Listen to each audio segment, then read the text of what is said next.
ನಾವು ಟಾರ್ಗೆಟ್ ಇಟ್ಕೊಂಡಿರ್ತಕ್ಕಂಥದ್ದು 30,000 ಜನಕ್ಕೆ ಇದನ್ನು ಮುಟ್ಟುವಂಥದ್ದು ಮಾಡಬೇಕು. ಆಮೇಲೆ ಸಾಮಾಜಿಕ ಭದ್ರತಾ ಅಭಿಯಾನ ಕೂಡ ಅಷ್ಟೇ, ಅದು 10,000 ಜನಕ್ಕೆ ನಾವು ಗುರಿಯಾಗಿ ಇಟ್ಕೊಂಡಿದ್ದೀವಿ. ಚಿಕ್ಕಬಳ್ಳಾಪುರ ಜಿಲ್ಲಾಧಿಕಾರಿಗಳ ಕಚೇರಿಯ ಸಭಾಂಗಣದಲ್ಲಿ ಜಿಲ್ಲಾ ಮಟ್ಟದ ಅಧಿಕಾರಿಗಳ ಜೊತೆ ಉನ್ನತ ಶಿಕ್ಷಣ ಸಚಿವ ಡಾಕ್ಟರ್ MC ಸುಧಾಕರ್ ಅವರು ಕಂದಾಯ ವಿಷಯಗಳ ಕುರಿತಾದ ಸಭೆ ನಡೆಸಿ ಸುದ್ದಿಗಾರರೊಂದಿಗೆ ಮಾತನಾಡಿದರು. ಸ್ವಾತಂತ್ರ್ಯ ಬಂದು 79 ವರ್ಷ ಕಳೆದರೂ ಕೆಲವು ಕುಟುಂಬಗಳು ಈವರೆಗೂ ಶಾಶ್ವತ ನೆಲೆ ಇಲ್ಲದ ಹಾಗೆ ಜೀವನ ಸಾಗಿಸುತ್ತಿವೆ. ಆ ಹಿನ್ನೆಲೆಯಲ್ಲಿ ಸರ್ಕಾರ ಕಂದಾಯ ಗ್ರಾಮ ಅಭಿಯಾನವನ್ನು ಕೈಗೆತ್ತಿಕೊಂಡು ದಾಖಲೆ ರಹಿತ ಜನವಸತಿಗಳ ನಿವಾಸಿಗಳಿಗೆ ಹಕ್ಕುಪತ್ರಗಳನ್ನು ನೀಡಲು ಮುಂದಾಗಿದೆ. ಚಿಕ್ಕಬಳ್ಳಾಪುರ ಜಿಲ್ಲೆಯಲ್ಲಿ ಈ ಅಭಿಯಾನವನ್ನು ಕರಾರುವಕ್ಕಾಗಿ ಮಾಡಲಾಗುತ್ತಿದೆ. ಕನಿಷ್ಠ 10 ಮನೆಗಳ ವಾಸವಿರುವ ದಾಖಲೆ ರಹಿತ ಜನವಸತಿ ಪ್ರದೇಶಗಳನ್ನು ಗುರುತಿಸಲಾಗುತ್ತಿದೆ. ಹೀಗಿರುವ ಗ್ರಾಮಗಳು ಕಂದಾಯ ಗ್ರಾಮಗಳನ್ನು ಹೊರತುಪಡಿಸಿ ದಾಖಲೆ ಇಲ್ಲದೆ ವಾಸ ಮಾಡುತ್ತಿರುವ ಜನವಸತಿ ಪ್ರದೇಶಗಳನ್ನು ಗುರುತಿಸುವಂತಹ ಕೆಲಸವನ್ನು ಕಂದಾಯ ಇಲಾಖೆ, ಪಂಚಾಯತ್ ಮತ್ತು ಗ್ರಾಮೀಣಾಭಿವೃದ್ಧಿ ಇಲಾಖೆ, ಸರ್ವೆ ಇಲಾಖೆಗಳು ಸಮನ್ವಯ ಸಾಧಿಸಿಕೊಂಡು ಮಾಡುತ್ತಿವೆ. ಜಿಲ್ಲೆಯಲ್ಲಿ ಪ್ರಸ್ತುತ 1522 ಮೂಲ ಕಂದಾಯ ಗ್ರಾಮಗಳಿದ್ದು, ಈ ಪೈಕಿ 344 ಗ್ರಾಮಗಳನ್ನು ಕಂದಾಯ ಗ್ರಾಮ, ಉಪಗ್ರಾಮ ಹಾಗೂ ಗ್ರಾಮ ಠಾಣಾ ವಿಸ್ತರಣೆ ಎಂದು ಗುರುತಿಸಲಾಗಿದೆ. ಈ ಪ್ರದೇಶಗಳನ್ನು ಹೊರತುಪಡಿಸಿ ಬಾಕಿ ಇರುವ ದಾಖಲೆ ರಹಿತ ಜನವಸತಿಗಳನ್ನು ಗುರುತಿಸುವ ಕೆಲಸ ಜಿಲ್ಲೆಯಲ್ಲಿ ಸಮರೋಪಾದಿಯಲ್ಲಿ ನಡೆಯುತ್ತಿದ್ದು, ಒಟ್ಟಾರೆ ದಾಖಲೆ ಇಲ್ಲದೆ ವಾಸಿಸುತ್ತಿರುವ ನಿವಾಸಿಗಳಿಗೆ 30,000 ಹಕ್ಕುಪತ್ರಗಳನ್ನು ನೀಡಲು ಜಿಲ್ಲಾಡಳಿತದಿಂದ ಕ್ರಮ ವಹಿಸಲಾಗುತ್ತಿದೆ ಎಂದರು. ನಮ್ಮ ಜಿಲ್ಲೆಯಲ್ಲೂ ಕೂಡ ಒಂದು ದೊಡ್ಡ ಮಟ್ಟದಲ್ಲಿ ಈ ರೀತಿ ಫಲಾನುಭವಿಗಳಿಗೆ ಸಲ್ಲಬೇಕಾಗಿರ್ತಕ್ಕಂಥ ದಾಖಲಾತಿಗಳನ್ನು ಸಲ್ಲಿಸಬೇಕು ಅಂತಕ್ಕಂಥ ಒಂದು ತೀರ್ಮಾನ ಮಾಡಿ ಈಗಾಗಲೇ ಇದು ಪ್ರಕ್ರಿಯೆ ಚಾಲನೆಯಲ್ಲಿತ್ತು. ಆದರೆ ಅದಕ್ಕೆ ವೇಗ ಕೊಡುವಂಥ ಕೆಲಸವನ್ನು ಈಗ ನಮಗೆ ಹೊಸದಾಗಿ ಬಂದಿರತಕ್ಕಂಥ ಜಿಲ್ಲಾಧಿಕಾರಿಗಳು ಪ್ರಭು ಅವರು ಮತ್ತು CO ಅವರು ಮತ್ತು ಎಲ್ಲ ನಮ್ಮ ADC ಅವರಿಂದ ಹಿಡಿದು ಎಲ್ಲ ಅಧಿಕಾರಿ ವರ್ಗದವರು ತೀರ್ಮಾನ ಮಾಡಿ ಈಗ ಸುಮಾರು ಒಂದು 15-20 ದಿವಸಗಳಿಂದ ನಿರಂತರವಾಗಿ ಸಂಬಂಧಪಟ್ಟ ಅಧಿಕಾರಿಗಳ ಜೊತೆ ಚರ್ಚೆ ಮಾಡಿ ಅವರು ಕೆಲವು ಮಾಹಿತಿಗಳನ್ನು ಸಂಗ್ರಹಣೆ ಮಾಡಿದ್ದಾರೆ. ಇದುವರೆಗೂ ಆಗಿರ್ತಕ್ಕಂಥ ಪ್ರಗತಿ ಮತ್ತು ನಿರ್ದಿಷ್ಟವಾದಂಥ ಗುರಿಯನ್ನು ಅವರಿಗೆ ನಿಗದಿ ಮಾಡಿರ್ತಕ್ಕಂಥದ್ದಾಗಿದೆ. ಈಗ ಇದರ ಭಾಗವಾಗಿ ಮೊದಲನೇದಾಗಿ ದರಖಾಸ್ತು ಪೋಡಿ. ಈಗ ದರಖಾಸ್ತು ಪೋಡಿ ಮಾಡುವಂಥದ್ದಕ್ಕೆ ಈಗಾಗಲೇ ಸುಮಾರು 2,000 ಚಿಲ್ಲರೆ ಅಷ್ಟು ರೆಡಿ ಇದೆ. ಈಗ ಅದಕ್ಕೆ ಮತ್ತೆ ಇನ್ನು 1,500 ದರಖಾಸ್ತು ಪೋಡಿಯನ್ನು ತಯಾರು ಮಾಡುವಂಥದ್ದು. ನಿಮಗೆ ಗೊತ್ತಿದೆ, ಅಷ್ಟು ಸುಲಭದ ಕೆಲಸ ಅಲ್ಲ ಇದು ಅಲ್ಲಿ ಫೀಲ್ಡಲ್ಲಿ ಹೋಗಿ ಸರ್ವೆ ಮಾಡಬೇಕು ಮತ್ತು ದಾಖಲಾತಿಗಳ ಸಂಗ್ರಹಣೆ ಆಗಬೇಕು. ಇದರಲ್ಲಿ ಕ್ಯಾಟಗರೈಸೇಷನ್ ಇರ್ತದೆ, ಇದರಲ್ಲಿ ದಾಖಲಾತಿಗಳನ್ನು ಮತ್ತು ಮಿಸ್ಸಿಂಗ್ ರೆಕಾರ್ಡ್ ಇರ್ತದೆ. ಇವನ್ನೆಲ್ಲವನ್ನು ಪರಿಶೀಲನೆ ಮಾಡಿ ಮಾಡುವಂಥದ್ದಾಗಿದೆ.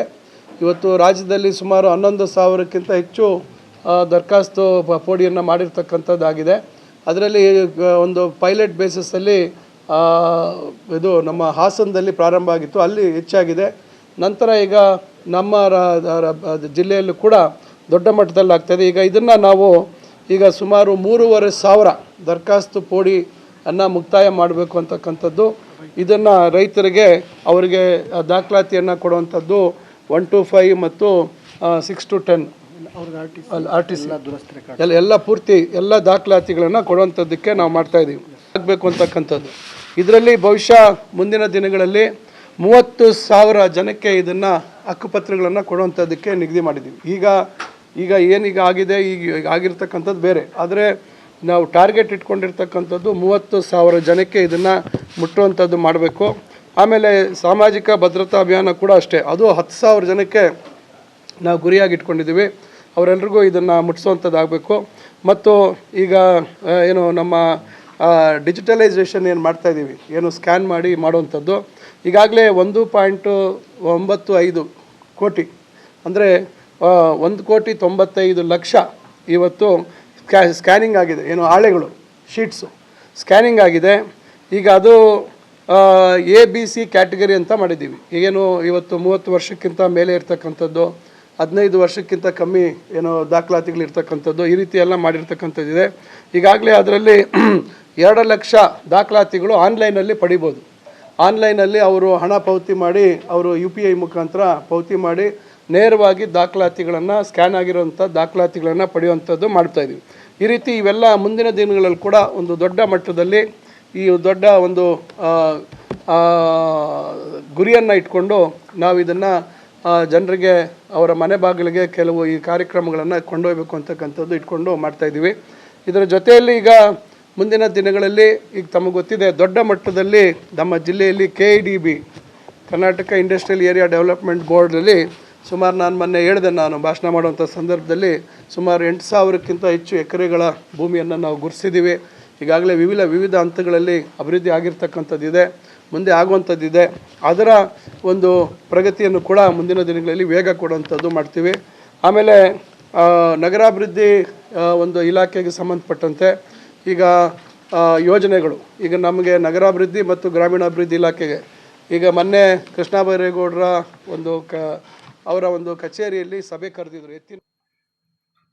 ಈ ವೇಳೆ ಜಿಲ್ಲಾಧಿಕಾರಿ ಜಿ ಪ್ರಭು, ಜಿಲ್ಲಾ ಪಂಚಾಯತ್ ಮುಖ್ಯ ಕಾರ್ಯನಿರ್ವಹಣಾಧಿಕಾರಿ ಡಾಕ್ಟರ್ ವೈ ನವೀನ್ ಭಟ್, ಅಪರ ಜಿಲ್ಲಾಧಿಕಾರಿ ಡಾಕ್ಟರ್ ಎನ್ ಭಾಸ್ಕರ್, ವಿವಿಧ ಇಲಾಖೆಗಳ ಅಧಿಕಾರಿಗಳು ಭಾಗವಹಿಸಿದ್ದರು.